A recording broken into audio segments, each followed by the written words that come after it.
Welcome to B2B IMPACT by BDB. Join me, Matt Smith, CEO of BDB, and Oliver Brewood, BDB's Head of Digital and Technology, as we get together to discuss the myriad of trends, topics, opportunities, and developments in the world of B2B marketing and communications. Our aim is to arm you with content, opinions, and insights that deliver lasting and meaningful impact across the B2B community, helping the global businesses and brands we partner with navigate their way through the information and communication revolution. Are you ready to make an impact? Hi everybody, and welcome to the B2B IMPACT podcast. And on this week's episode, we're going to discuss the social media platform TikTok and whether we think it has a place, I guess, in specifically the B2B marketing communications mix. And for a bit of context, we're seeing clients starting to entertain the idea of incorporating TikTok into their kind of stack of social media platforms that they've got in use. We've not really got any clients here yet at BDB, in B2B, that have built a real presence on there yet, or I don't think they're too sure how to really incorporate it into the mix, unless they're looking for some kind of B2B to C kind of pull through to the end consumer. Ollie, TikTok, talk to me. I suppose it's, first of all, worth giving a little bit of an intro in case anybody's not checked it out at all yet. So, where have you been? I'm sure you'll have seen either TikTok, things from TikTok, or things very similar, because it's that influence has kind of spread to other platforms anyway. But the short version is that it's short form video content, very often humorous, sometimes informational. But you'll be seeing that sort of short portrait video clip cropping up on Instagram. They've got the exact same sort of thing now. YouTube have got YouTube Shorts. It's the exact same sort of thing. It's often the same content posted across various platforms, but I think TikTok's effectively the platform that's biggest in that trend. Did TikTok spin out of Vine? Is it linked, or is it more just the concept or the principle of it that came across? It's quite different to Vine. Is it? Yeah, Vine I would say is more akin to what Instagram videos and Instagram is it Shorts they call it on Instagram? Yeah. So that's more Reels. akin to Reels and Instagram, so it's that's YouTube more akin Shorts. to Vine. Yeah. So Instagram copied Vine back in the day, but Vine I think effectively couldn't monetize their model, and too many platforms copied it quickly. TikTok's obviously managed to, find its place in the marketplace before every other platform cannibalized it, although they have now. But anyway, TikTok seems to be here to stay. So yeah, like I say, lots of short form video content that effectively through their algorithm really drags you into watching more and more and more stuff that's often not adding a lot of value, but can be quite entertaining and hard to put your phone down and get away from. Well, they call it, they're going down the TikTok rabbit hole, don't they? I think at the minute, in terms of you can quite easily lose an hour to it once you get into it. 100%. I've deleted it at times. Even playing around with it for the podcast and doing a bit of research into the B2B brands, you do find yourself really spiraling, and you can get drawn in very one cat video, suddenly I'm spending an hour and a half watching cat videos. Well, speaking about cat videos then, so in the sense of, I think when you speak about TikTok, a lot of people's automatic assumption is that you're doing some kind of viral dance or some kind of amusing or humorous clip. Yeah. What's your stance on that, I guess? Obviously I can lead the witness here, but yeah, like you say, you're seeing a lot of that, and I think you see the same sort of trends. So you've got somebody doing a dance, and then everybody copies it, and everybody's doing their spin on that dance. You're seeing, I don't know what you'd even call it, but people pointing at like little stats that pop up in the corner. Often again quite humorous, and you've got a lot of animal videos. So there's a lot of that content, and I think that's kind of what gets thrown at you straight away. If you dig a bit deeper, you can find other types of content, which is just video at the end of the day. So, we've been hunting for different types of accounts and influencers ahead of this podcast, and you find that there is that type of content there. So, for example, the sales professionals are sharing short clips with sales advice that's clearly intended for other salespeople, whereas most of the content that's on the platform is effectively just there for entertainment for whoever feels like they like that type of content. I guess a lot of it though anchors back to when I've been looking into it at the minute and considering where it could fit into the B2B comms mix. You do tend to find it's a lot of a single person in shot, so it's a person rather than a brand, so almost building a personal brand alongside it. Or you've got to have somebody who's willing to represent your brand on quite a consistent basis, so they want to see the same face over and over again in these clips. And then it's still very, very heavily B2C focused at the minute, I would say, because even like the sales example you gave there of a salesman giving sales tips, to other salespeople. Yeah. I guess you could argue that's kind of B2B, but Well, I it's suppose the probably difference not. in that case is that, so the person I'm thinking of is Jay Barrows. If anybody's interested in finding sales advice, he's got a lot of sales content out there. Yeah. But I suppose the difference there is his company offers sales training, sales coaching, and things like that. Therefore, for him being out there as an influencer giving sales advice to salespeople could result in somebody going like, I like this guy, I would like more of this advice and on a more structured professional basis. Therefore, we might reach out to him to arrange to, pay for some coaching and training and so on and so forth. So for him giving that kind of advice could directly translate into business, which I suppose isn't necessarily the case for other types of businesses. No, absolutely. In the B2B space particularly. Because I think for me, that's all it comes back to in very simple terms is what are your objectives? Who are you trying to reach? Can they be found on that platform? And I think at the minute, it's probably too much of a generalisation to say so, but I don't know whether you agree, that it's primarily millennials, Gen Z audience groups. I'm sure there are more mature people and also using TikTok as a platform, but I'm pretty sure if you broke down the demographic of it overall, it would be angled towards the younger generations that are using it at the minute. So are they the decision makers you're trying to contact and trying to influence and trying to get in front of? And at the minute, I would say for most of our clients, the answer is probably no. So in the sense of unless as a B2B marketing business, you are looking, so as a B2B business, you are looking to grow your general awareness of your brand, as you say, over time, which is where I think a lot of the B2B businesses are starting to entertain TikTok at the minute from a purely awareness perspective. I'm struggling to see at the minute personally where the connection is going to be that's going to actually generate real business impact and tangible return on investment, because obviously it takes a lot of time to craft these posts and a lot of time to craft all this content. And do you really think that the B2B businesses are going to see return on that investment for the amount of effort that's going to go into it at the minute? Yeah, and I think that's a good point, and it comes back to one of the, I suppose one of the points we raised in one of the previous, one of the previous podcasts, which is around the fact that like 95% of buyers aren't in market at any one time. Yep. So brand awareness has probably more of a place than a lot of B2B companies give it credit. So does that mean that TikTok's more relevant? And I was just quickly looking up them around the demographics of TikTok. Mm-hmm. I've not verified this, it's only a quick check, but according to what I found, 25% of users are aged between 10 and 19, so it's quite a heavy, and its largest demographic is in that range. Yep. 22 to 24% are 20 to 29, but then you still got 21% in 30 to 39, 20% in 40 to 49, and then 11% 50 plus. So the age range is fairly split, albeit it does skew younger. Do you think you've got to view it more as a long game then, to get people interested or familiar or connecting with your brand from an earlier age to pull them through?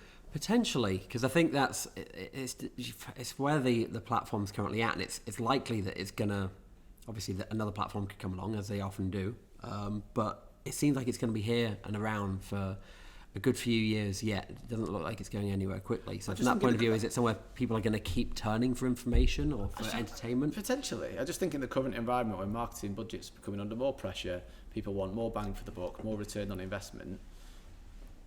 Is that good in B2B? Because that's what we're focusing on here. B2C, completely different ballgame. I could form several arguments there, obviously.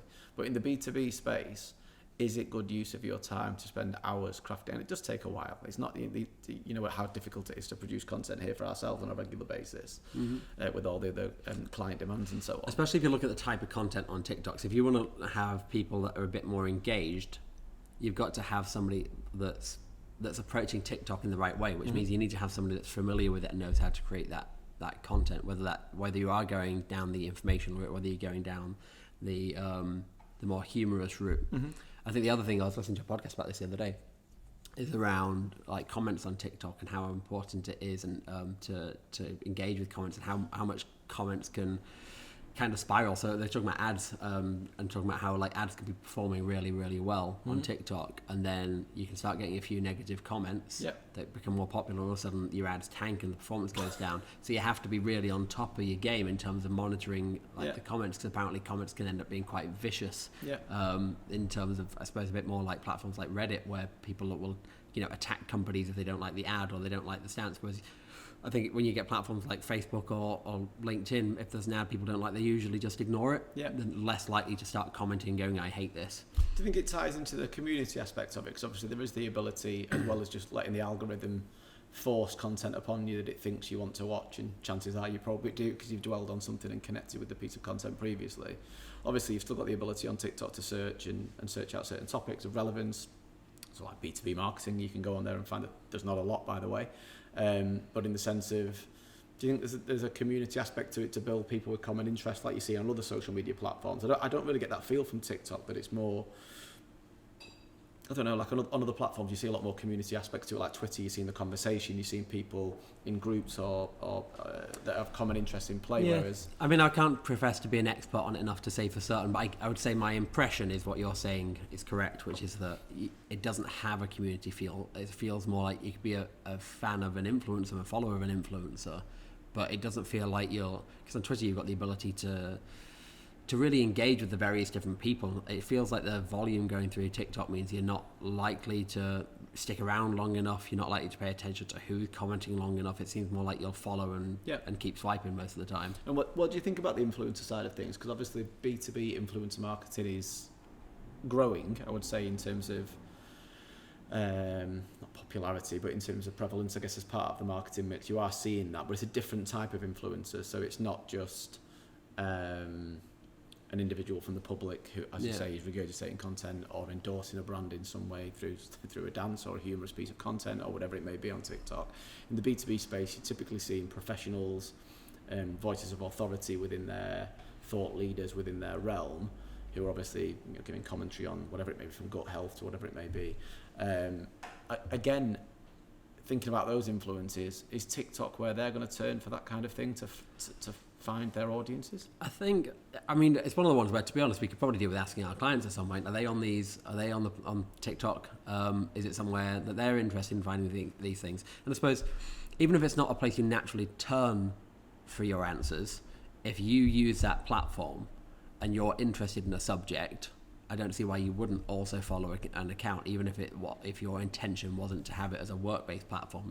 If it's something you're interested in, you're more likely to follow it. But do you think that's a B2B, primary or secondary person in the buying cycle that's going to be on TikTok looking about gut health, or do you think they'll be on LinkedIn? Or do you think they'd be on, where if you think about it, I think somebody's more likely to use TikTok regularly. Okay. So if you've got somebody that we've seen from those stats, there are people of all sorts of age groups, and decision makers are getting younger anyway. Yeah. So from that point of view, you've got every chance that a decision maker could be on TikTok, and that's going to get more and more likely. So I think we've talked about it with regards to like Facebook advertising. Mm-hmm. So one of the main reasons we don't do a lot of Facebook advertising for our clients is because the targeting options aren't there to support it. Yeah. On the other hand, things like Facebook retargeting, where you know that they've engaged with an ad in your landing page or your website in the past, so you're showing an ad to somebody that's engaged on Facebook, even though Facebook's more of a social platform and not a work kind of social platform, mm-hmm.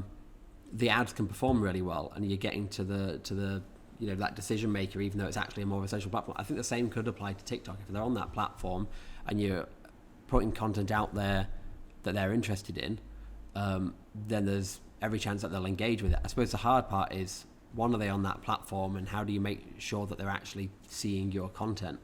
If they are, like, do the targeting options actually support it? Well, that's what I was going to get into in terms of that's what I was just Googling then, in terms of the actual advertising capabilities of TikTok at the minute, because I've listened to a lot of other podcasts and seen a lot of readings on it at the minute. It's evolving fast, and obviously it's something they're looking to monetize and push out as fast as they can, really. Mm-hmm. But even when you look at the success stories and the case studies that TikTok are showcasing as their proof points at the minute, I guess, of where they've had success with their advertising strategies, it's all B2C brands again. So Spotify's, Oppo's, Acer, Lavazza, Estee Lauder, Ray-Ban, Samsung. Yeah. These are the brands that they're talking about, and I can totally understand why somebody would engage with a lastminute.com advert, holiday based and so on, that they can connect with. But are you really going to see, a major food and nutrition ingredient supplier? I don't know. I just can't see it yet. I think it's about, if it's something interesting, I think the right person will engage with it, but it would have to be interesting and would have to fit in with the platform. Mm-hmm. So I don't think just seeing if we were able to reach that person, I don't think the ad that worked on LinkedIn would work on TikTok. It would need to fit the format, be creatively matching the format and what those users are expecting. Otherwise, they're going through a feed that's entertaining and they reach a dull ad and they're just going to switch it off. I think you have to treat it as an engaging way. As a weird example, I was listening to a podcast about it this morning. B2C example, but it was about phone cases. Yeah. And the lady on the podcast was talking about how just for the sake of getting more attention, at the beginning of the ad, first 2 seconds of the ad, she bit a phone case. And then it went on to do a normal ad about the phone case. Okay. And the reason was to grab people's attention at the very beginning. Yeah. And that got a huge amount of attention, millions of impressions, a huge amount of comments. A lot of people going like, what is this? Why did you buy the phone case? But in the process, it created a huge amount of buzz around this brand. Again, that's a B2C example, but I think the point remains is that it's about trying to make sure it fits in with what the platform is, not just doing something that's like, here's an image of a white paper that's moving around. We talk a lot, don't we, in B2B about it being very straight-laced, very professional, not overly emotive in terms of the marketing that's in play across brands. And I think TikTok should and could be the perfect kind of outlet or social media platform to allow you to humanize your brand more, because obviously it's typically more focused around an individual, as we've said, and it's typically slightly more humorous, tongue-in-cheek, fast-paced, attention-grabbing content, I guess. But again, I can't get away from it. Maybe it's because it's drilled into us, but I can't get away from the fact, unless your demographic of people you're trying to reach are there, it's just noise. I think I'd say in a lot of the cases, it seems like there's a good chance some of your demographic's going to be there. A lot of professional people will be using TikTok, but it's how do you reach them? How do you engage with them? How do you make them actually, engage with your content and make them want to follow you? But and again, it comes down to as well, how good are the ad targeting options, or how good is their algorithm at recognizing the interest of someone? Yeah. I think the really interesting point that you mentioned before was that B2C pull, which some of our clients have engaged in and continue to engage in.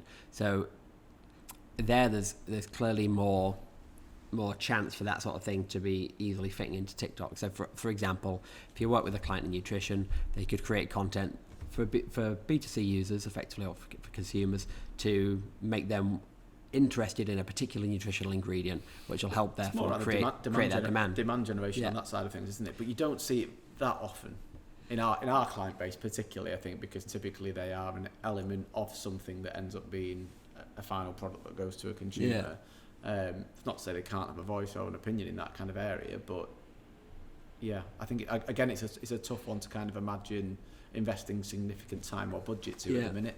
The other one I found that was interesting, and I advise anybody listening to look it up just because it's if nothing else interesting, is a company called, I think it's Apex Motion.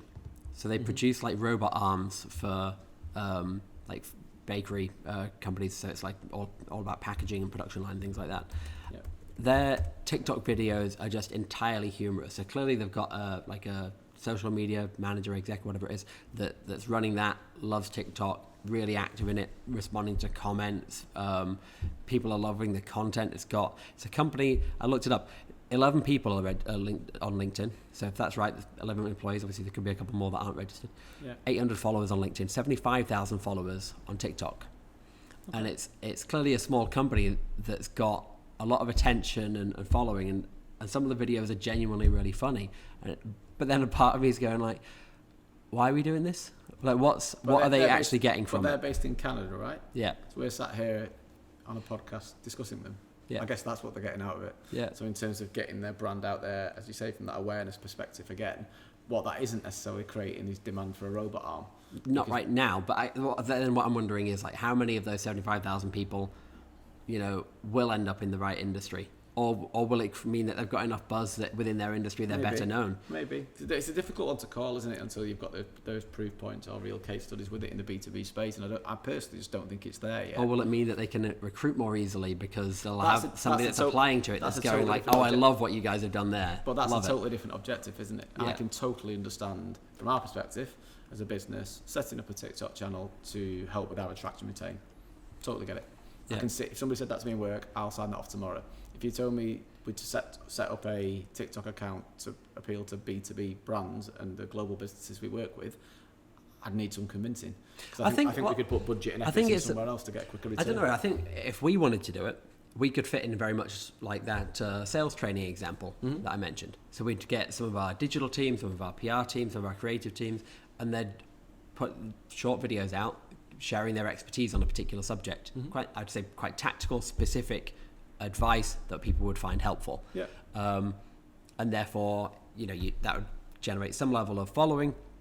And if somebody liked it and then needed our services and wanted to know more, would be like that higher up point that they could get in touch with. That translates, I think, more easily to us where we're offering services and able to offer advice around those services. I think that's easier than many of our clients, where it's very, very technical and you basically need a very scientific audience in many cases to actually understand what's being talked about. Yeah. Whereas us being marketers, it's quite a broad interest type subject. Relatively easy, yeah. I mean, we're seeing rapid growth in TikTok, user growth across the globe effectively at the minute, particularly over Malaysia, kind of towards the east, I guess, from where we are here. And then I think UK ranked kind of second in terms of growth at the minute. So again, coming back to the demographics point, again, I guess it's just thinking about the territories you get into, and those individuals you are trying to influence. I can see it sticking around and I can see it evolving. I can see it in a few years' time becoming more prevalent in B2B as some of the younger generations are pushing through now. Because I always think when you reflect back on, like, what was your first social media platform that you used? You're not huge on them, or you don't like go big on them, but I mean, probably Facebook, I think. Facebook, I think it's the same Could for me. have been Twitter, one of the two. I think I had Friends Reunited at some point, I seem to recall, but that didn't really go anywhere. But in the sense of... I tend to set up accounts and never post on them anyway. No, I remember when I was at PwC many, many years ago setting up my Facebook account. Probably when I should have been doing some work at the time. But I do remember doing that, and that feels like a long time ago. And for a long time, Facebook was the platform of choice for myself and kind of my age group, I guess. I think it's only for old people now, isn't it? And of which we're that category. We probably are. So if you look towards the mum and dad's generation, they've all got Facebook. Well, sorry, mum has, but in the sense she's got a Facebook account, but she hasn't gone near Instagram as an example. Whereas I feel like our demographic has probably shifted a little bit towards Instagram. And I can see the younger generation now coming up, and you can imagine Instagram users will suddenly switch to TikTok unless Instagram keeps up with the kind of features and functionality of it. So I can see it being a prevalent platform in the future. I still can't get where the connection is to sell it into a client yet. To say to a client, right, okay, you need this as part of your communications mix. I guess you need to think about it in terms of, what as you approach everything, what is your objective? Who are your audience? Yeah. How does it make sense? You shouldn't go and set up a TikTok because TikTok's big at the minute. You should go and set up a TikTok if it makes sense for your business, your objectives, and your audience. But I think that's been the disconnect for some client conversations that I've had of late of, we think we should have a TikTok account. And when apps first came out, and we had clients saying to us, I want an app. And I'm like, why? What for? Where does it fit into your mix? How does it fit into your communications flow? It's no different with TikTok for me in terms of, as you say, who you're trying to influence. Are they there? Can they be found on that platform? Will you get a return on your investment? I'm not convinced at the minute. I think one's like we mentioned, there's platforms or companies that I suppose are technically B2B, but the type of content they're putting out there is kind of more mass appeal. So you've got the likes of Adobe. Obviously, if you're not familiar with it, it's all your creative suites of tools, so Photoshop and things like that, that's primarily used by professionals, but will also be used by students and so on. And there's quite a wide appeal in general. You've got Zoom. I think Zoom's a really good example of how to use TikTok, but again, it's a very broad appeal because so many people use Zoom. Yeah.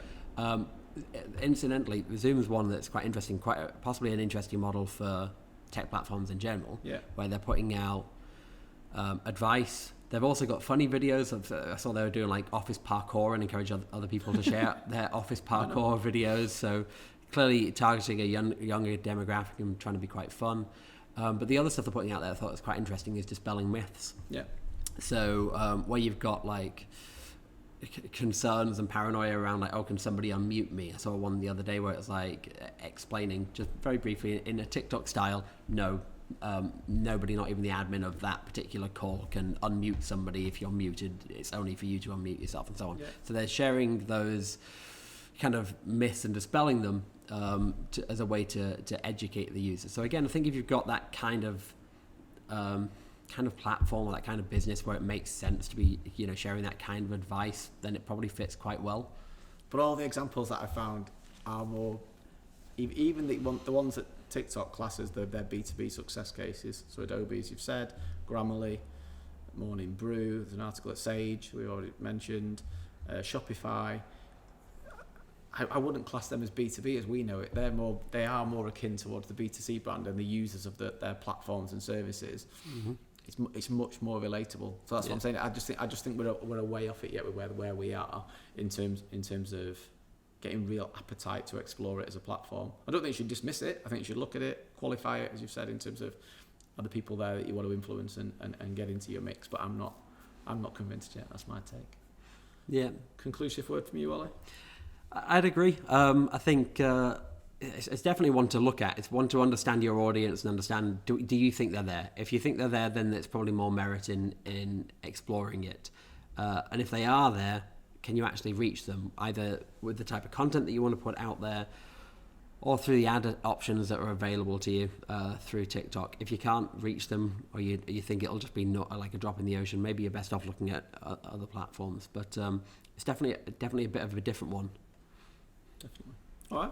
Well, thanks everybody. Thanks for joining us on the B2B Impact podcast. No doubt this is a topic that we will continue to revisit in coming months and years as the platforms continue to evolve and develop. For the meantime, I think it's a no and a maybe is what we'll say for TikTok from a B2B marketing communications mix. We'll look forward to seeing you next time. Thanks a lot. Cheers. Bye.